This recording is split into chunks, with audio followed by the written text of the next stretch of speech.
आज जो उच्चतम न्यायालय का फैसला है वो कई मायने में महत्वपूर्ण है।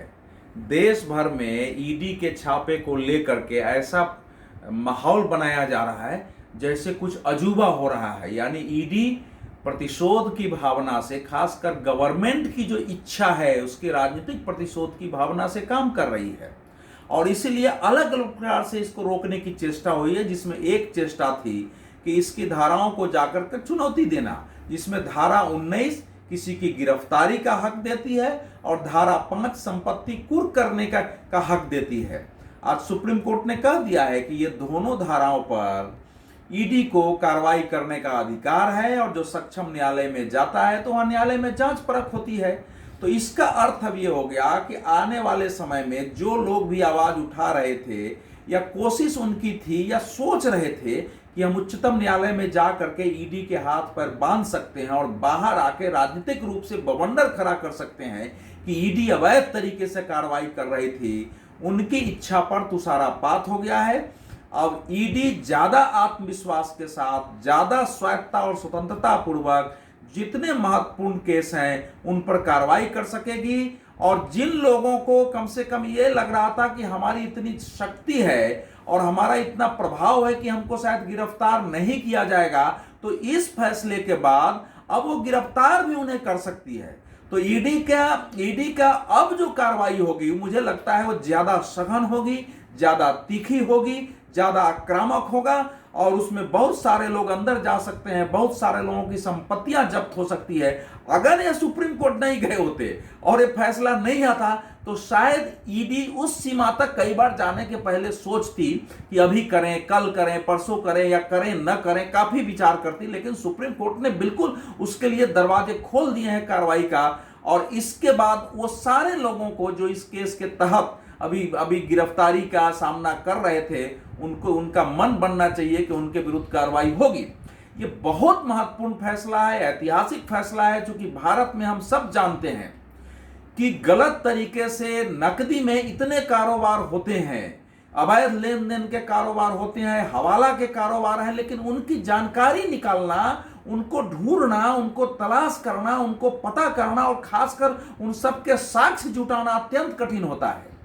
तो ये जो काम है ईडी का इतना आसान नहीं होता है। पीएमएलए में बहुत कठिन काम होता है। ये हम बेनामी संपत्तियां खरीद लेते हैं अपनी अवैध कमाई से, नकदी लेन देन से, और उसको फिर लीगलाइज करने की कोशिश करते हैं। बेनामी संपत्ति का पता लगना कठिन होता है। लेकिन सुप्रीम कोर्ट का आज का जो फैसला हो गया है, ये इस समय जो केसेस चले, एक नेशनल हेराल्ड का केस यहां हो गया, पश्चिम बंगाल में पार्थ चटर्जी अर्पिता घोष का केस है या महाराष्ट्र के केस हैं, उन सब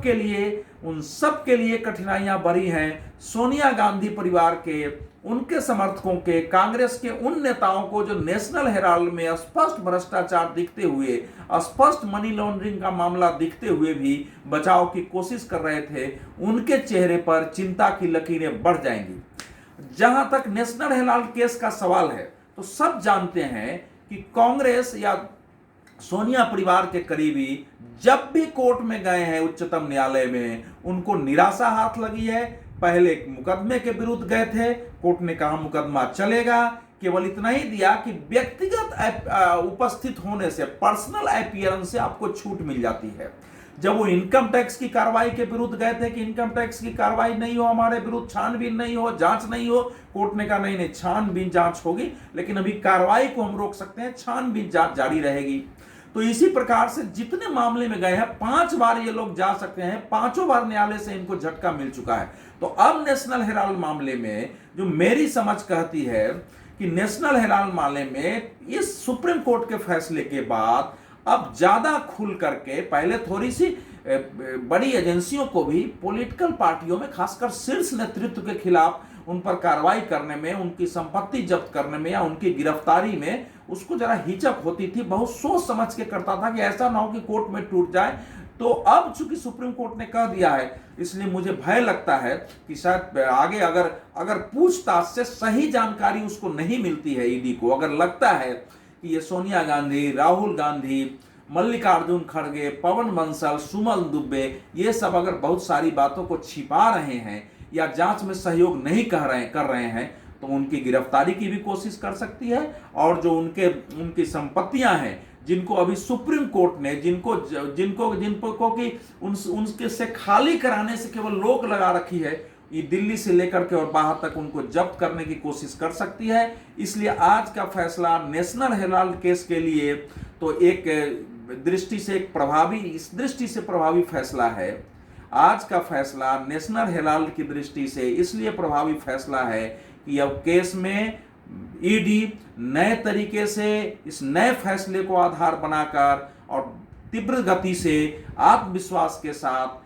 सोनिया गांधी परिवार के खिलाफ, कांग्रेस के खिलाफ कार्रवाई कर सकती है, उस प्रॉपर्टी को जब्त करती है, आवश्यकता पड़ी तो इनको हिरासत में लेकर के गिरफ्तारी भी कर सकती है।